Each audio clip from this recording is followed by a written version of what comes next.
manusia. Sepakat mboten? Ya jelas tidak memanusiakan manusia. Ini korban pasung 32 tahun, dia BAP, BAK, makan, tidur di situ di belakang rumah dengan posisi kaki dipasung dengan balokan kayu semacam ini. Ini korban pasung 7 tahun dan ini korban pasung 8 tahun yang ditempatkan di belakang rumah dengan kaki dirantai. Diskriminatif, iya enggak? Perbuatan yang tidak adil nggih? Iya. Oke Mbak, coba. Sekarang kita lihat videonya pelepasan pasung.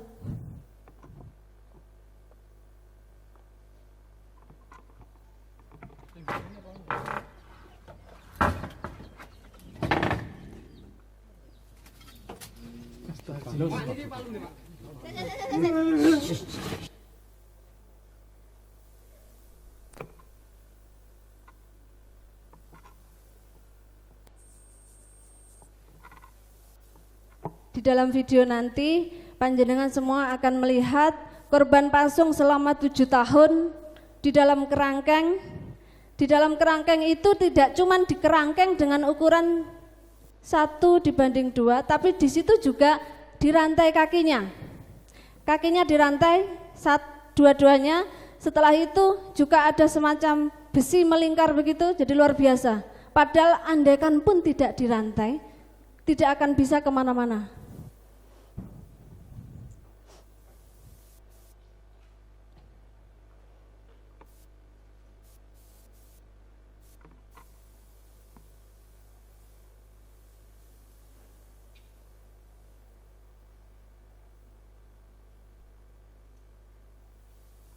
Ini dokumentasi kami, dia berada di situ selama 7 tahun, dipasung kuat sekali, tidak bisa kita masuk, bahkan kita harus melibatkan lintas sektor yang ada. Selama 7 tahun di sana, dengan kondisi badan yang polos tanpa baju, di dalam kerangkeng ukuran 1:2.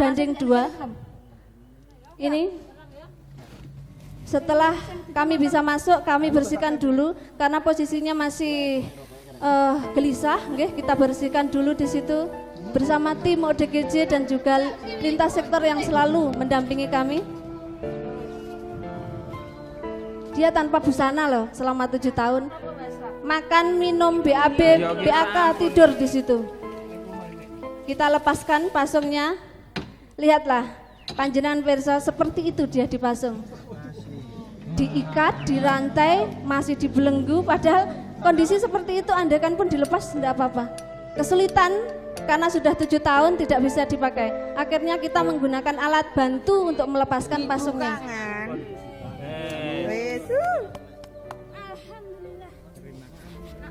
Setelah itu kita lepaskan dan kita beri obat.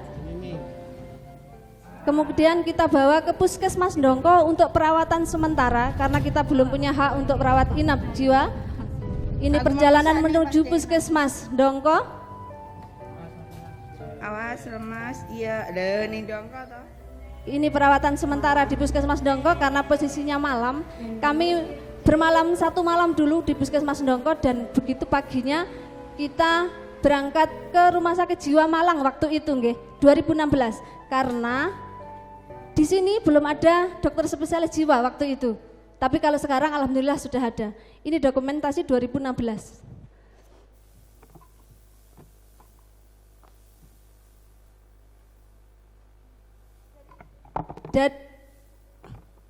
Dari video pelepasan pasung itu panjenengan semua bisa mengambil pembelajaran apa kira-kira?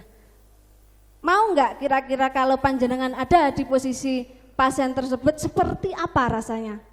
Selama 7 tahun dipasung tanpa pakaian, ya, tanpa pakaian, makan, minum, BAB, BAK di situ loh.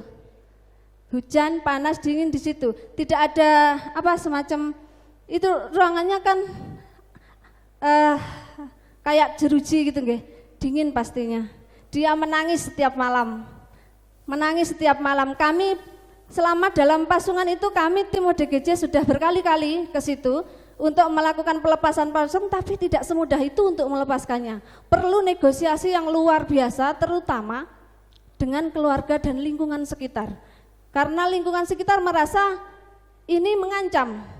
Padahal kalau kita Kita yang mempunyai sedikit ilmu juga ngerti kalau dilepaskan pun tidak akan apa-apa.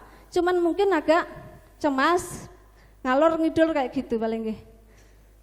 Selanjutnya strategi yang kedua adalah home visit dan home care. Ini sudah biasa. Di tempat lain pun sudah biasa. Cuman bedanya di tempat kami home visit dan home care itu tidak cuman mencari data, melakukan pemeriksaan seperti itu nggih.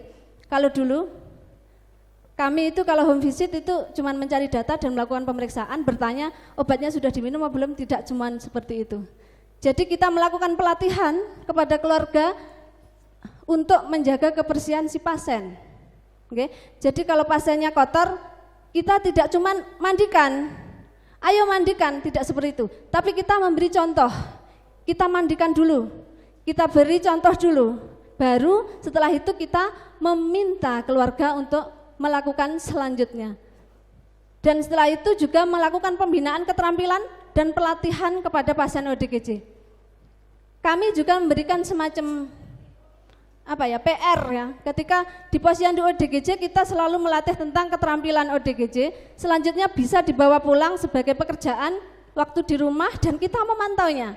Waktu melakukan home visit kita memantaunya. Pekerjaan itu benar-benar dilakukan di rumah apa mboten kayak gitu.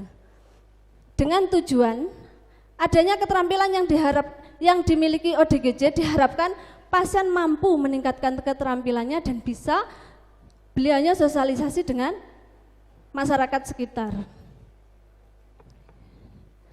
Dan ini ada videonya lagi.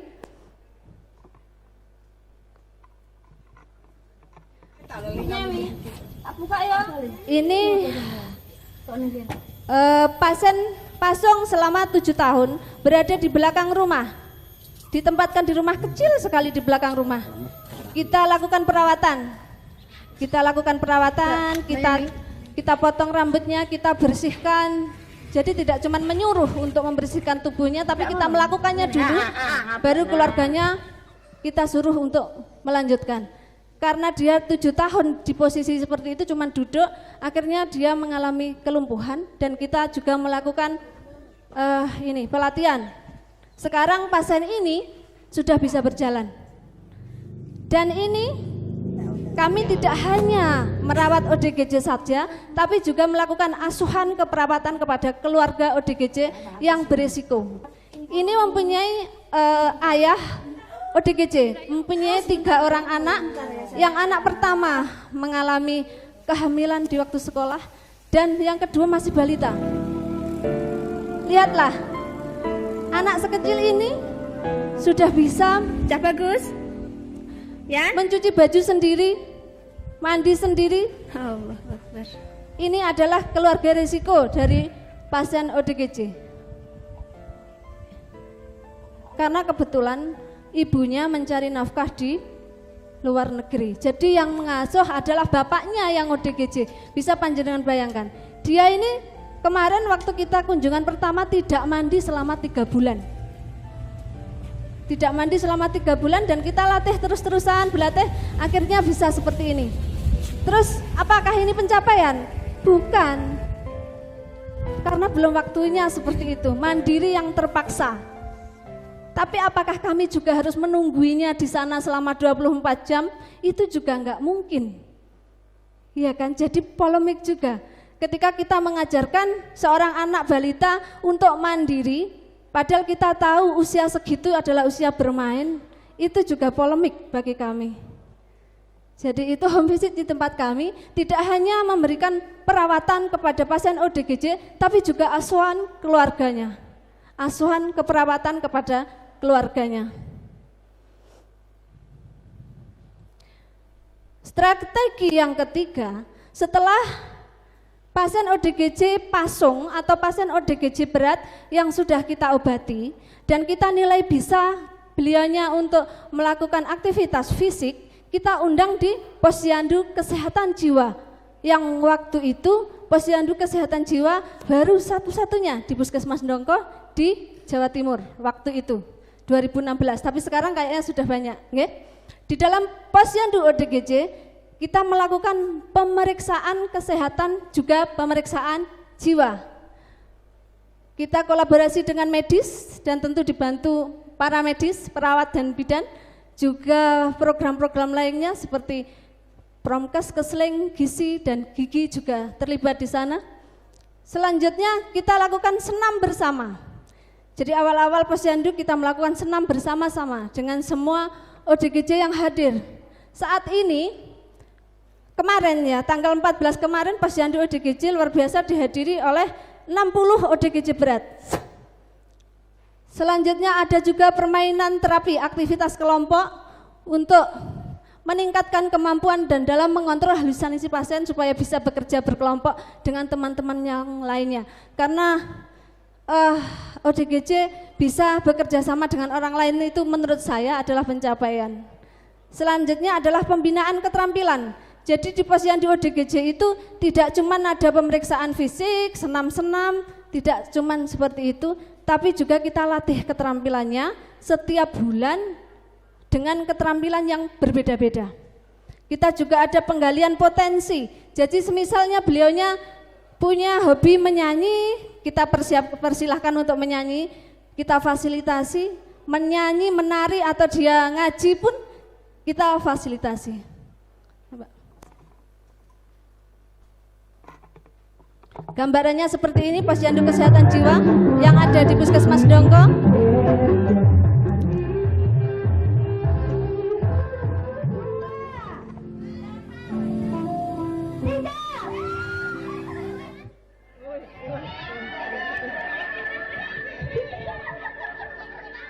Ini ada TAK juga kita lakukan. Ini permainan berbeda-beda. Ini kader tim ODGJ yang luar biasa yang sekarang ada di sana. Ini juga permainan-permainan biar mereka senang dan kami juga senang setiap bulan. Selain itu juga ada latihan spiritual. Jadi ada belajar agama juga ada di sana. Meskipun pembinanya enggak begitu bisa. Dan ini pelatihan keterampilan, membuat telur asin, anyaman dan lain-lain, banyak sekali. Dan selalu didukung oleh lintas sektor. Kita bersama-sama. Dan Posyandu ODGJ tidak hanya di dalam gedung, tapi juga di luar gedung. Ini pas di pantai, sering juga di luar gedung biar tidak bosan. Dengan permainan yang tetap ada TAK dan lain-lain, permainan yang bervariasi dan tidak boleh sama. Jadi setiap bulan itu kita selalu berpikir apa nanti yang kita lakukan untuk keterampilan selanjutnya, permainan apa seperti itu.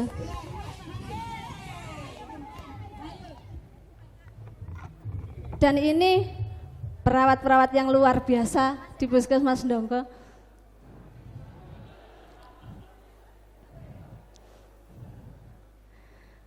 Oke, Posyandu ODGJ dan selanjutnya ini sebagai gongnya buat saya ini pencapaian yang luar biasa. Buat kami tim ODGJ dan Puskesmas Dongko, keluarga besar Puskesmas Dongko, buat kami ini adalah sesuatu pencapaian yang luar biasa ketika kami bisa melibatkan ODGJ berat yang awalnya dipasung, ODGJ berat yang awalnya didiskriminasi, yang awalnya cuman beliaunya ada di jalan-jalan mengganggu orang, mengganggu keluarga dan dianggap sebagai sampah.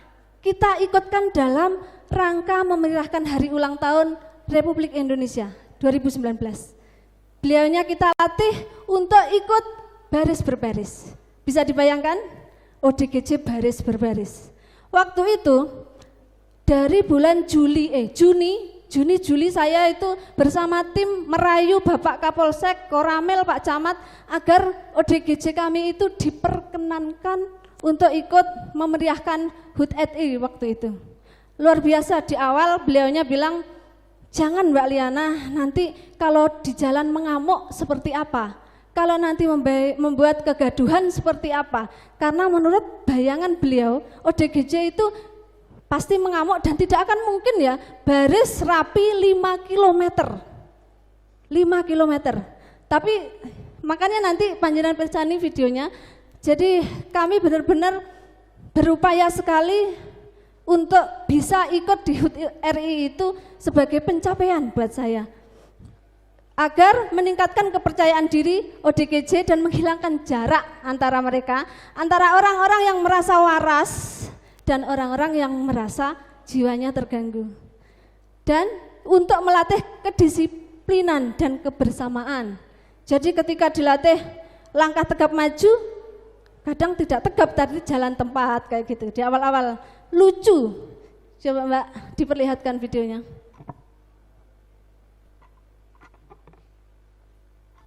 Ini waktu dilatih oleh tim ODGJ, dipimpin oleh beliaunya, perawat hebat di Puskesmas Ndongko. Panjenengan persani, ketika langkah tegap maju,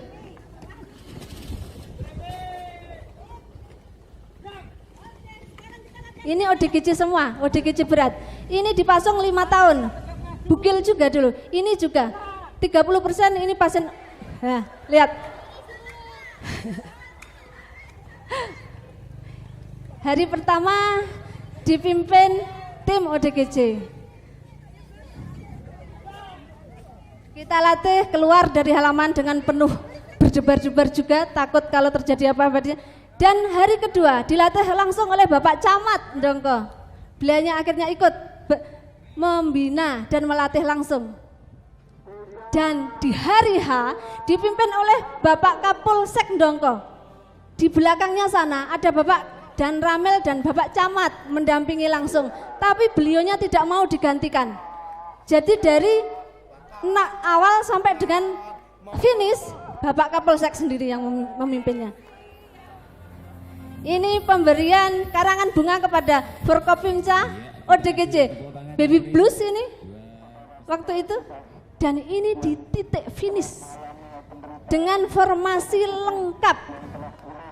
Tidak ada sama sekali yang digantikan, tidak ada yang berhenti di tengah jalan, padahal jaraknya 5 km.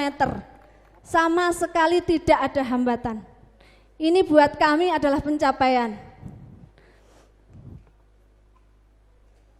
Dan selanjutnya, setiap kegiatan kami, apapun itu, karena semua ODGJ yang kami rawat itu kita punya inform consent yang di situ tertuang bahwa apapun yang kami lakukan ini nanti mohon izin untuk didokumentasikan dan dimasukkan dalam YouTube. YouTube di sini ada Liana Nurse. Liana Nurse ini punya tim ODGJ Puskesmas Ndongko. Selanjutnya di YouTube Puskesmas Ndongko sendiri, Facebook Puskesmas Ndongko dan juga Instagram Puskesmas Ndongko. Jadi semua kegiatan kami di Puskesmas kita masukkan ke sini. Selalu ada pertanyaan. Pasien ODGJ kok tanpa sensor? Apakah itu nanti tidak bermasalah? Iya, kami juga awalnya memikir begitu. Tapi kami yakin tujuan kami baik dan juga ada inform consent yang jelas-jelas di situ ditandatangani oleh keluarga inti 2. Juga aparat setempat yang ditandatangani langsung oleh Bapak Kepala Puskesmas dan Pak Camat. Jadi kami merasa sudah aman, semoga saja tidak bermasalah. Jadi semuanya ada di dokumen kami ini. Wadah sebagai publikasi serta alat bukti otentik setiap kegiatan yang dilakukan oleh tim ODGJ. Hasil dari strategi di Puskesmas Ndongko bisa panjenengan persani, di 2016 kita memiliki ODGJ berat 57, 2017 meningkat menjadi 115 penderita, 2018 ada 100 tambah menjadi 175 ODGJ berat yang aktif berobat di Puskesmas Ndongko. Pasti panjenengan bertanya, kok akeh men sing edan ning kono? Nggih. Sebenarnya kalau panjenengan bisa sedikit empati, simpati di wilayah panjenengan saja, sebenarnya sama saja. Di tempat panjenengan juga banyak, cuman belum terdeteksi. Tapi 175 itu juga ada dari luar wilayah. Karena YouTube kami alhamdulillah viral, jadi dari luar kota juga masuk ke tempat kami. Dan ini jumlah ODGJ dirawat awalnya 57 menjadi 175, ODGJ Pasung yang awalnya 19 pasien dipasung, sekarang 0 pasung, alhamdulillah 2018 kemarin 0 pasung untuk Puskesmas Ndongko. Yang awalnya 6 ODGJ cedera, tinggal 1 karena kita selalu melatihnya agar bisa berjalan lagi seperti yang di dokumen tadi. ODGJ kambuh atau relaps, yang awalnya dulu setiap bulan ada 24 pasien relap, sekarang 1. Ini karena ada kesalahan obat, miskomunikasi saja.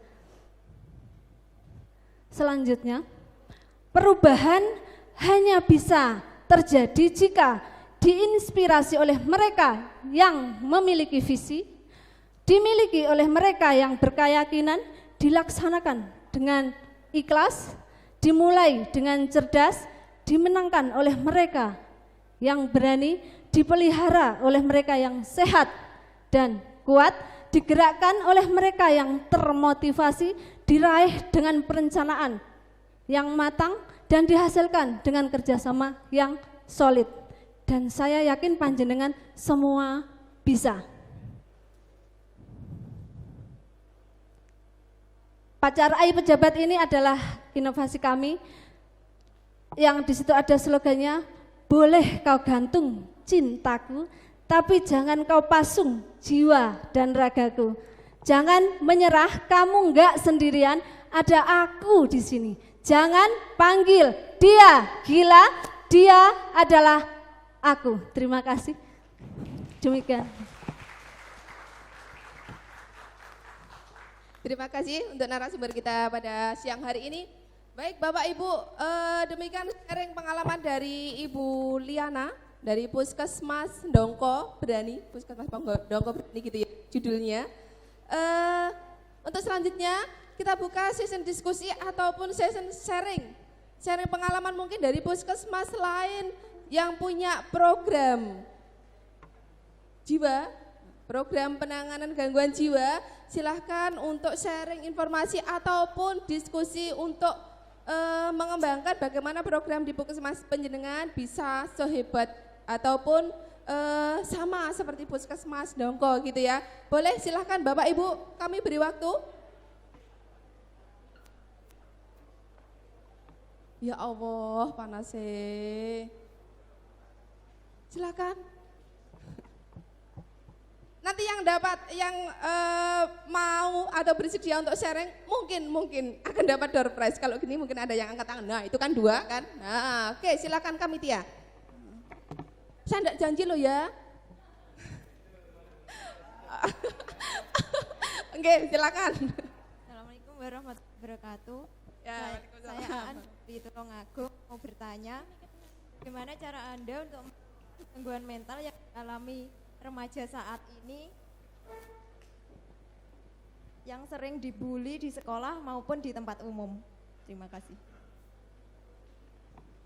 Sudah? Bagaimana cara Anda untuk menurunkan gangguan mental yang dialami remaja saat ini yang terutama sering dibully di sekolah maupun di tempat umum? Oke, cukup jelas nggih Bu Diana. Oke, sebentar dulu. Untuk yang pertanyaan berikutnya yang kedua langsung mungkin ya. Oke. Saya mau bertanya, perkenalkan saya Hidayah dari stiker RS Baptis Kediri. Saya ingin bertanya, bagaimana strategi yang tepat untuk mencegah gangguan jiwa dengan umur yang masih dini, karena faktor genetik ataupun yang lainnya. Terima kasih. Hampir sama pertanyaannya ya. Untuk strategi pencegahan ODGJ pada umur yang masih dini. Nggih. Satu lagi saya tambah, kami persilakan Bapaknya. Nggih.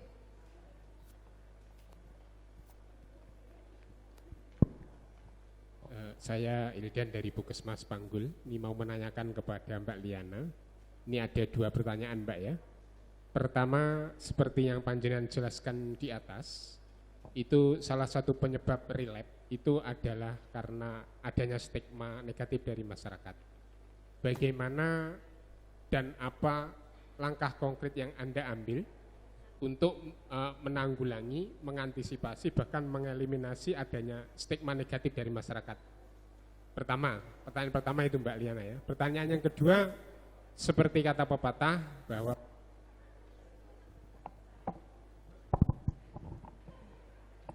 Pertanyaan yang kedua Mbak Liana ya. Seperti kata pepatah, prevention is better than curation. Maksud saya, bagaimana Anda melakukan pencegahan, ya, pencegahan tindakan yang lebih dini untuk penanganan kasus ODGJ ini. Terima kasih.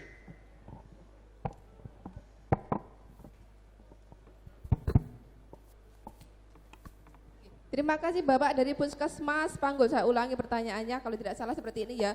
Bagaimana wujud konkret cara menanggulangi relap dan mencegah stigma yang mungkin buruk di masyarakat terhadap ODGJ gitu ya. Untuk yang kedua, bagaimana pencegahan dini untuk pasien untuk terjadinya ODGJ. Ngaten nggih? Yang kedua, nggih.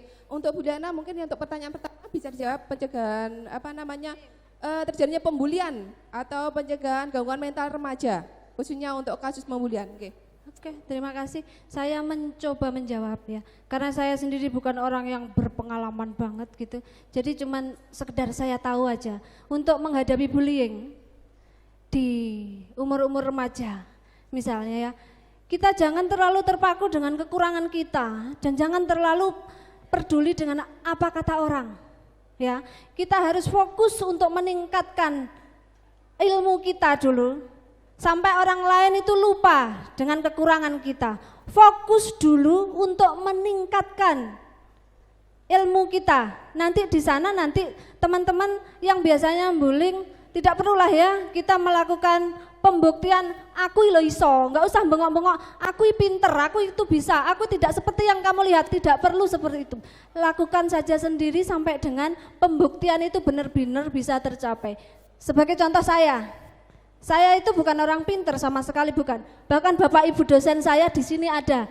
Saya bukan orang pinter. Dan satu lagi pengalaman saya, waktu saat ini saya lagi alhamdulillah menjalani tugas belajar di S2 Unibrau ya, yang dibiayai oleh daerah alhamdulillah. Itu di awal-awal suami saya sendiri bilang, "Sampean mampu tadi." Karena beliau tahu IQ saya itu 0,0 sekian begitu, nggih. Tapi karena terlalu percaya diri, padahal di situ ada wajib lulus TOEFL dengan nilai minimal 500, TPA harus lulus dan lain-lain ya. Tapi panjenengan tahu nggak? Saya itu waktu masuk di UB, saya itu cuman bisa bahasa Inggrisku ya, cuman I love you, I miss you, kayak gitu dong, enggak bisa apa-apa. Padahal di situ itu ada narasi wawancara bahasa Inggris semua. Ketika menjawab, saya cuma menjawab, bismillah pasienku Mingan tulungan aku, bismillah pasienku Jamal tulungan aku. Serius, saya waktu melakukan apapun itu selalu minta doa-doa dan dukungan dari teman-teman ODGJ karena saya sangat yakin doa mereka itu diijabah. Pasti diijabah karena mereka itu tanpa dosa menurut saya sih.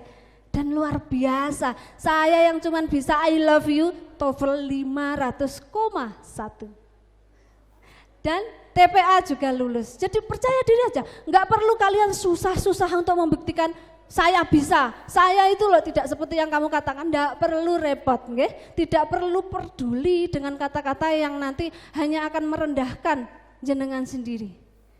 Begitu. Sudah cukup? Sudah, mungkin ada tanggapan dari penanya, ada sharing di tempatnya bekerja atau bagaimana? Menurut Bu Liana bahwa kita harus menghargai kemampuan kita sendiri, kita memiliki kelebihan yang juga sama dimiliki oleh orang lain. Mungkin itu cara pencegahannya yang menurut Ibu Liana gitu nggih? Ada sharing dari ibunya? Ada sudah? Nggih. Lanjut ke pertanyaan kedua Bu Liana. Strategi pencegahan ODGJ pada anak-anak atau pada dini, pencegahan ODGJ dini pada anak-anak. Pada anak-anak, pada anak-anak yang ada di tempat kami itu tadi adalah korban dari masalah keluarga, rumah tangga. Jadi kalau saya, contoh saya adalah karena saya sudah berkeluarga dan mempunyai anak 2 dengan suami yang luar biasa sempurna buat saya. Jadi bikin keluarga kita seharmonis mungkin.